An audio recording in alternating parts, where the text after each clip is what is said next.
खुद तो खाते नहीं, औरों को खिला देते हैं। खुद तो खाते नहीं, औरों को खिला देते हैं। कितने साबिर हैं मोहम्मद के घराने वाले। सुभान अल्लाह, सुभान अल्लाह। 1500 साल हो गए, क्या कोई अबू बकर को भूला है? जोर से बोलो। हजरत अली को, उस्मान गनी को, उमर फारूक को, हसन और हुसैन को। क्यों? अपने लिए नहीं, सबके लिए जिए थे वो। आज ही सही जलसे में एक बच्चा हाफिज हुआ है यहां, मैं उसके सीने में महफूज होने वाले कुरान की तरफ इशारा करके कहता हूं, उस कुरान के किसी नुक्ते पर अमल करके आज ही से अपनी जिंदगी भर की खताओं से तौबा कर ले और अपनी जिंदगी को इस मंजिल पर लाके खड़ा कर ले कि मैं अपने लिए नहीं, हर मुसलमान के लिए जिंदगी गुजारूंगा। और मैं तो जलसे में मैं ऐलान करके जा रहा हूं, हर मुसलमान के लिए नहीं, हिंदू हो या मुसलमान, सबके लिए यकसा जियो, सबके लिए यकसा जियो। किसी पर जुल्म मत करो। अरे इस्लाम वो पाकीज़ा धर्म है जिसने इंसान तो इंसान, जानवर को भी तकलीफ देने की इजाजत नहीं दी। जिंदाबाद, जिंदाबाद। मुस्तफा कहते हैं तुम्हारे घरों में जो जानवर ऐसे पलते हो जो दूध देते हो, तो उनके थनों से इतना दूध मत खींचा करो कि सिर्फ तुम्हारा पेट भरे, बल्कि इतना दूध खींचा करो ताकि तेरा भी काम हो जाए और जानवर का बच्चा भी कहीं बीमार ना हो। ये धर्म है, इसका नाम है इस्लाम। और तुम उस नबी के कलमा पढ़ने वाले हो कि जिसकी चौखट पर सिर्फ अपनों की नहीं, गैरों की भी तो चादरें भरी गई हैं, गैरों को भी दिया गया है। और तेरी चौखट का हाल, अरे तू गैर को क्या देगा यार, तू अपनी मां को नहीं खिला पाता। इस पे भी सुभान अल्लाह। अपने बाप को नहीं खिला पाते हो तो, अपने पड़ोसी को नहीं खिला पाते हो तो, अपने रिश्तेदार को नहीं खिला पाते हो तो। और एक जुमला दे रहा हूं यहां जलसे में, सुनो। आज जिन कठिनाइयों से तुम सफर कर रहे हो उसके जिम्मेदार तुम खुद हो। हक है, सही बात। अभी 10 महीना पहले इस कोरोना महामारी में इलाके की नदियां और उन नदियों में लाशें, खाली कुओं में लाशें, इलाके की पोस्टमार्टम मर्चरी में 100 लाशें पुलिस ने केरोसिन छिड़क के जला दी। और तुम्हारी हैसियत, जब तुम मर रहे थे तुम्हें पानी पिलाने वाले ना मिले, गुस्ल देने वाले ना मिले, कफन पहनाने वाले ना मिले, जनाजा उठाने वाले ना मिले, तुम्हें कब्र नसीब ना हुई। एक एक जगह 10-10 को तुम जैसे घमंडियों को डाल दिया गया। अल्लाह ने अपनी कुदरत दिखा दी कि मुझे भूलता है तू।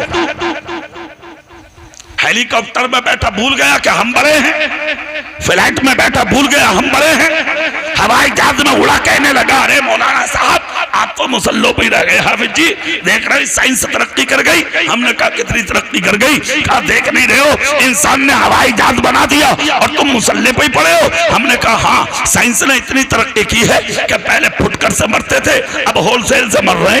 ऑटो के ऑटो, बसों के बसें, ट्रेनें की ट्रेनें, हवाई जहाज के हवाई जहाज लुढ़क रहे हैं। और सुन, जब ऊपर जाता है हवाई जहाज, फ्लाइट उड़ती है, हेलीकॉप्टर उड़ता है, और उड़ते हुए जहाज में जब तू घमंडी हो जाता है ना और अपना दिमाग चलाता है, ये मेरे दिमाग का कमाल है, ये मेरा कमाल है, तो वो यानी कि उड़ता हुआ जहाज आसमान से जमीन पर गिरने लगता है। अल्लाह अपनी कुदरत की करिश्मे दिखाता है। देख तूने अपने दिमाग का कमाल बताया था, उड़ा दिया था बना के, अब मैं इसे गिरा रहा हूँ। अगर ऐसा कि दिमाग तेरे पास है और ये तेरा कमाल है तो इस गिरते हुए जहाज को रोक कर दिखा। सही बात है, हक है, हक है।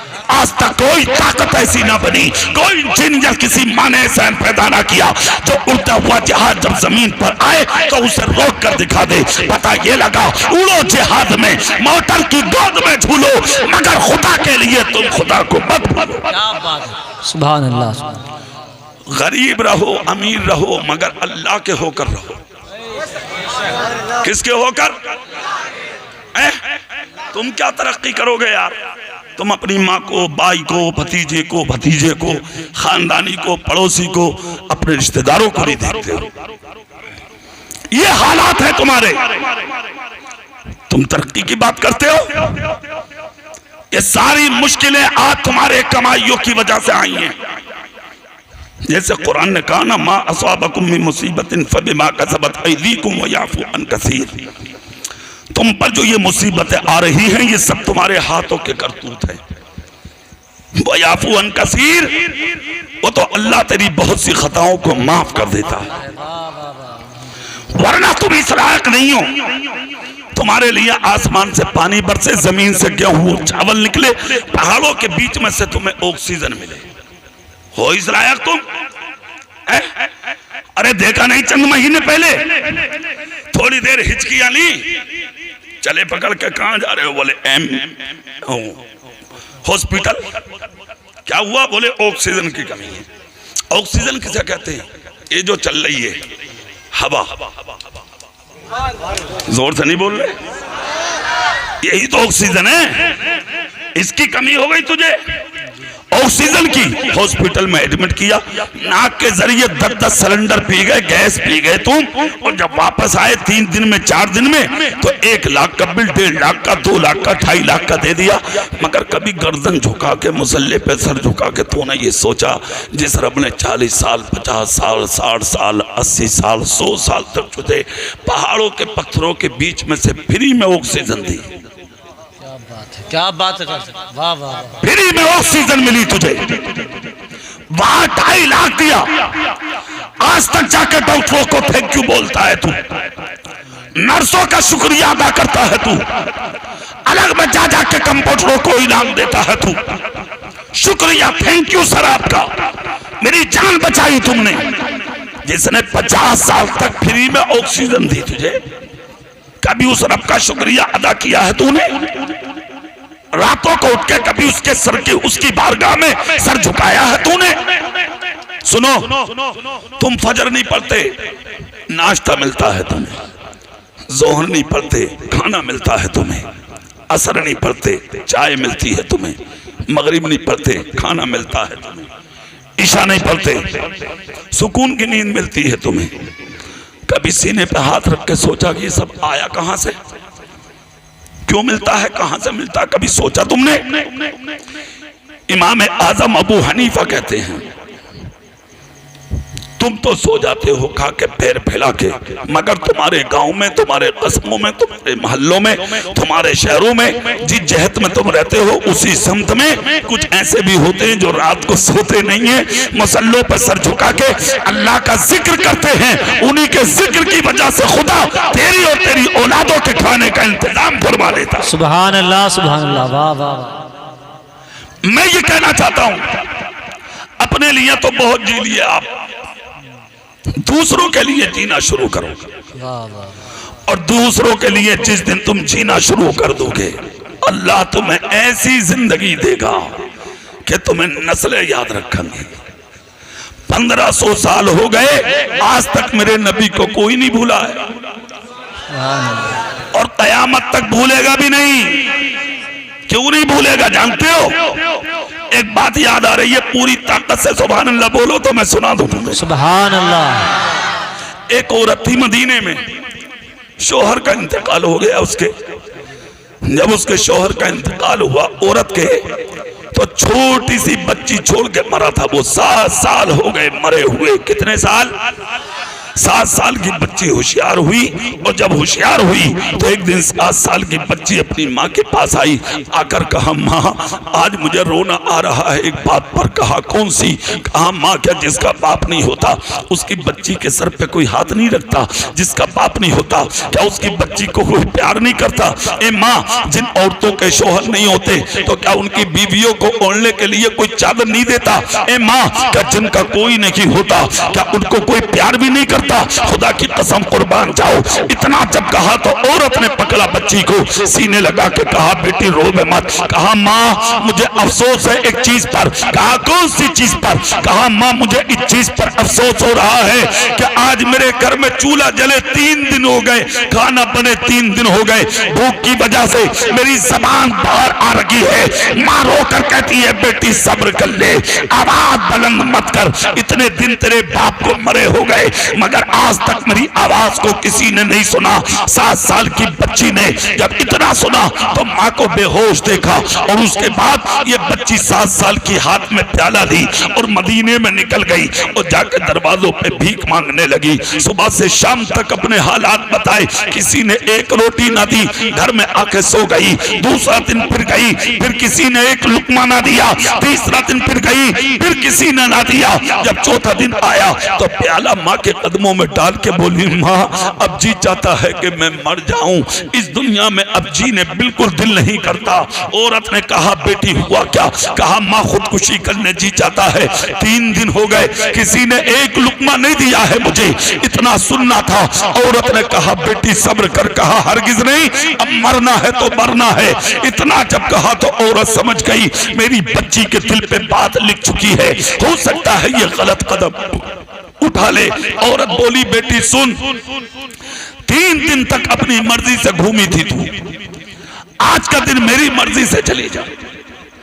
7 साल की बच्ची बोली, माँ कहाँ जाऊं? कहा, मदीने में। कहा, मैंने तो कोई दरवाजा छोड़ा ही नहीं है। इतना जब कहा तो औरत बोली, बेटी अभी एक दरवाजा बाकी है जहां तू गई नहीं है, अगर तू चली जाती वहां से खाली वापस नहीं आती। कहा, माँ वो दरवाजा किसका है? औरत ने रोकर कहा, बेटी वो दरवाजा मुसलमानों के पैगंबर का है। मुसलमान नहीं थी वो, गैर मुस्लिम थी। कहा, मुसलमानों के पैगंबर का है। खुदा की कसम इतना सुनना था, कुर्बान जाइए। बच्ची ने कहा, माँ क्या वो मुझे भी देंगे? कहा, बेटी जा तो सही, अपना हाल बता तो सही। 7 साल की बच्ची तुम्हारे मेरे रसूल के दरवाजे की तरफ चली। पूरा मदीना खामोश घरों में है। 7 साल की बच्ची नबी की चौखट पर आई और आने के बाद मेरे रसूल के दरवाजे पे बच्ची ने दस्तक दी। जैसे कि दरवाजे पर मेरे रसूल के दस्तक दी, आमिना का लाल निकल के आया। 7 साल की बच्ची को रोता हुआ देखा मेरे आका ने तो मुस्कुराए। मुस्कुराकर बच्ची के सर पे हाथ रखा, हाथ रख के कहा, बेटी रोवे मत, यहाँ रोया नहीं करते। बरेली से आला हजरत कहते हैं, उनकी महक ने दिल के ऊंचे खिला दिए हैं, जिस राह चल दिए हैं कूचे बसा दिए हैं। जब आ गई है जोशे रहमत में उनकी आंखें जलते बुझा दिए हैं, रोते हंसा दिए हैं। 7 साल की बच्ची मेरे रसूल की चौखट में रो रही है। मेरे रसूल ने दस्ते नबुव्वत उठाया, बच्ची के सर पे रखा, जैसे कि हाथ रखा। जो 3 दिन से गम के आंसू बच्ची की आंख में थे वो मोती बनकर जमीन पर गिरने लगे। मेरे आका ने दूसरा हाथ आगे बढ़ाया, बच्ची के चेहरे के नीचे रखा। जो आंसू टिके थे आंख में वो मोती बनकर मेरे रसूल के हाथ पर गिरने लगे। मेरे आका कहते हैं, बेटी रोने की वजह बता दे, किस लिए रो रही है तू? किस लिए अश्कबार है तू? किस लिए उदास है तू? किस लिए तड़प रखी है तू? इतना जब कहा तो 7 साल की बच्ची ने कहा, मेरी बात सुनना चाहते हैं आप? कहा, हाँ बेटी बताना। कहा, सुनो मैं मुसलमान नहीं हूं। क्या कहा उसने? मैं, जोर से बोलो। कहा है वो दुनिया के सोशल मीडिया पर गंदे मैसेज वायरल करने वाले दहशतगर्द और आतंकवाद जो आज मुसलमानों पर उंगलियां उठाते हैं। अबे नादान, चेहरा उठा के गौर से देख, बेटी तेरी है मेरी नहीं, बच्ची तेरी है मेरी नहीं, खून तेरा है मेरा नहीं, औलाद तेरी है मेरी नहीं, दरवाजा मेरे रसूल का है, तेरे बाप का नहीं। मेरे आका ने 7 साल की बच्ची के सर पे हाथ रखा। खुदा की कसम रख के हाथ। नबी बोले, क्या कहना चाहती है? कहा, मुसलमान नहीं हूं। नबी बोले, ये सब बताने की यहां जरूरत नहीं है। वाह वाह, सुभान अल्लाह। हाँ, जरूरत नहीं है। आई क्यों है ये बोल? इतना जब कहा तो बच्ची बोली, बता दूं? बोले हाँ। बोले, हम हिंदू हैं, मुसलमान नहीं है, यहूदी है। बोले, फिर क्या हुआ? बोलना, क्या कहना चाहती है तू? कहा, यतीम हूं मैं, मेरा बाप नहीं है, 7 साल हो गए मेरे बाप को मरे हुए। मैं अपनी माँ की छोटी बच्ची हूँ, मेरी माँ को सर पे ओढ़ने दुपट्टा भी नहीं है, मेरे घर में चूल्हा नहीं जला, कई दिन से मैं भूखी हूँ, मेरी जबान निकल रही है भूख के लिए, 3 दिन से मदीने में भीख मांग रही हूँ। किसी ने मुझे एक लुकमा नहीं दिया, जी चाहता था कि मैं आज मर जाऊं। खुदकुशी के लिए कदम बढ़ा रही थी मैं कि मेरी सब्र करने वाली माँ ने सीधे लगा के कहा, बेटी रोबे मत, अभी ऐसा कदम मत उठा, खुदकुशी करने की तरफ मत भाग। ए बेटी चली जाओ उनकी चौखट पर जिनको दुनिया मोहम्मद के नाम से जानती है सल्लल्लाहु अलैहि वसल्लम। इतना सुनना था, मेरे रसूल की आंखों से आंसू निकल पड़े, मेरे आका की आंखें आंसुओं में डुबडुबाने लगी। पैगंबर आजम सल्लल्लाहु अलैहि वसल्लम ने बच्ची का सर पकड़ा, सीने लगाया, कहा बेटी रोबे मत, क्या चाह रही है बोल।